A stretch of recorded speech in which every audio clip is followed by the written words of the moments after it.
Para penggugat dalam perkara hukum, lembaga peradilan umum harus menyatakan berwenang untuk memeriksa dan memutus perkara ini. Bahwa peradilan umum adalah lingkungan peradilan di bawah Mahkamah Agung yang menjalankan kekuasaan kehakiman bagi rakyat pencari keadilan pada umumnya yang dilaksanakan oleh pengadilan negeri. Bahwa berdasarkan pertimbangan tersebut di atas, maka pengadilan negeri menyatakan berwenang mengadili perkara ini. Dengan demikian, eksepsi tergugat dinyatakan ditolak dan pemeriksaan dalam pokok perkara dilanjutkan. Bahwa mengenai eksepsi tugas selebihnya sesuai dengan substansinya harus dipertimbangkan bersama dengan pokok perkara. Menimbang bahwa pengadilan tingkat pertama berpendapat secara hukum bahwa perihal gugatan para penggugat merupakan perbuatan melawan hukum karena para penggugat telah dirugikan hak konstitusionalnya selaku warga negara, terutama hak politik untuk memilih dan dipilih,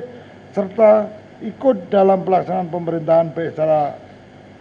langsung atau melalui wakil-wakil yang dipilih secara bebas. Maka hal yang dipermasalahkan oleh para penggugat adalah di luar dari substansi yang diatur dalam Undang-Undang 7 tahun 2014 tentang pemilu. Oleh karena lembaga-lembaga yang diatur dalam Undang-Undang 7 tentang pemilu tidak mengatur substansi permasalahan yang disampaikan para penggugat dalam gugatan hukum, maka tidak ada tempat atau lembaga lain yang lebih baik pada untuk memperjuangkan hak proses selain kebenaran hukum. Bahwa dengan demikian, untuk mengisi kosongan hukum terhadap penyelesaian permasalahan tersebut, para penggugat dalam perkara hukum lembaga peradilan harus menyatakan beruntung perkara ini. Menimbang bahwa setelah pengadilan tingkat banding mencermati dalil gugatan para penggugat bahwa pokok sengketa dalam perkara aku adalah mengenai terbitnya berita acara nomor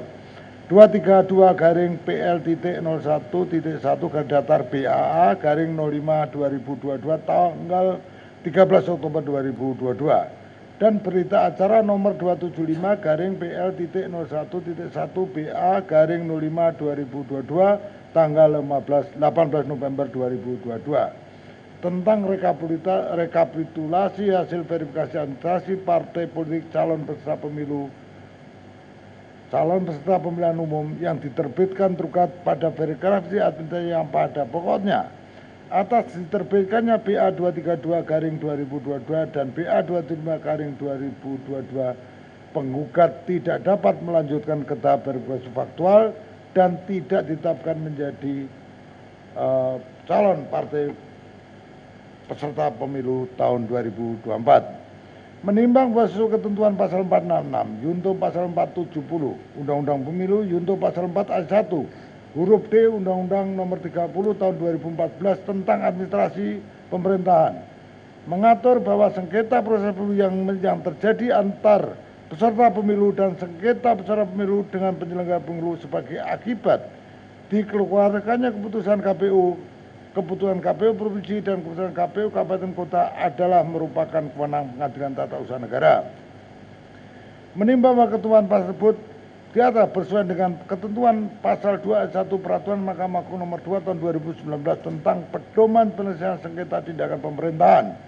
dan kewenangan mengenai perbuatan melawan hukum oleh badan dan garis miring atau pejabat pemerintahan perkara perbuatan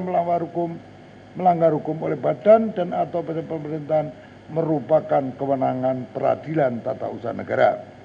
Menimbang bahwa walaupun gugatan para penggugat adalah dengan perihal gugatan perbuatan melawan hukum sebagaimana diatur dalam 1365 KUH Perdata, namun substansi sengketa dalam perkara aku adalah berupa akibat diterbitkannya keputusan oleh Komisi Pemilihan Umum. Dengan demikian, secara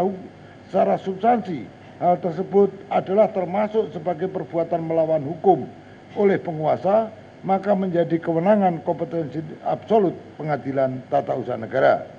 Menimbang bahwa dengan alasan dan pertimbangan hukum tersebut di atas, pengadilan tingkat banding tidak sependapat dengan pengadilan tingkat pertama bahwa telah terjadi kosongan hukum dengan perihal gugatan dalam perkara aku, yaitu di luar dari substansi yang diatur dalam Undang-Undang 7 tahun 2017 tentang pemilu. Oleh karena itu, putusan pengadilan tingkat pertama yang menyatakan berwenang mengadili perkara aku harus dibatalkan. Menimbang bahwa oleh karena peradilan umum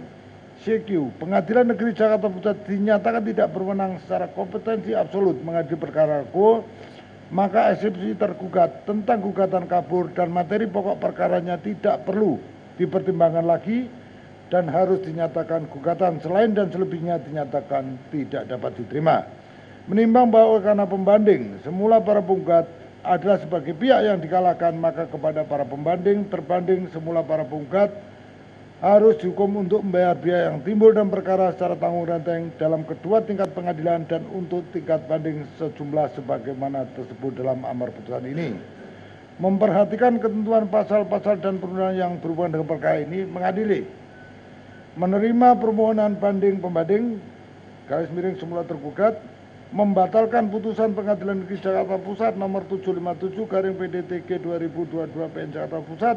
tanggal 2 Maret 2023 yang dimohonkan banding tersebut. Mengadili sendiri dalam eksepsi mengabulkan eksepsi tergugat, menyatakan peradilan umum CQ Pengadilan Negeri Jakarta Pusat tidak berwenang secara kompetensi absolut untuk mengadili perkara aku. Dalam pokok perkara menyatakan gugatan para penggugat tidak dapat diterima, menghukum para terbanding para penggugat untuk membayar biaya timbul secara tanggung renteng dalam perkara ini untuk kedua tingkat pengadilan dan untuk tingkat banding sejumlah Rp150.000. Demikian diputuskan dalam musyawarah Majelis Hakim Pengadilan Tinggi Jakarta pada hari Senin tanggal 10 April 2023 oleh kami, Sugeng Riyono SHM selaku Hakim Ketua dengan Subakran Hadi Mulyono SHMH dan Haris Munandar SHMH masing-masing sebagai hakim anggota. Putusan mana diucapkan pada hari Selasa tanggal 11 April 2023 dalam persidangan yang dinyatakan terbuka untuk umum.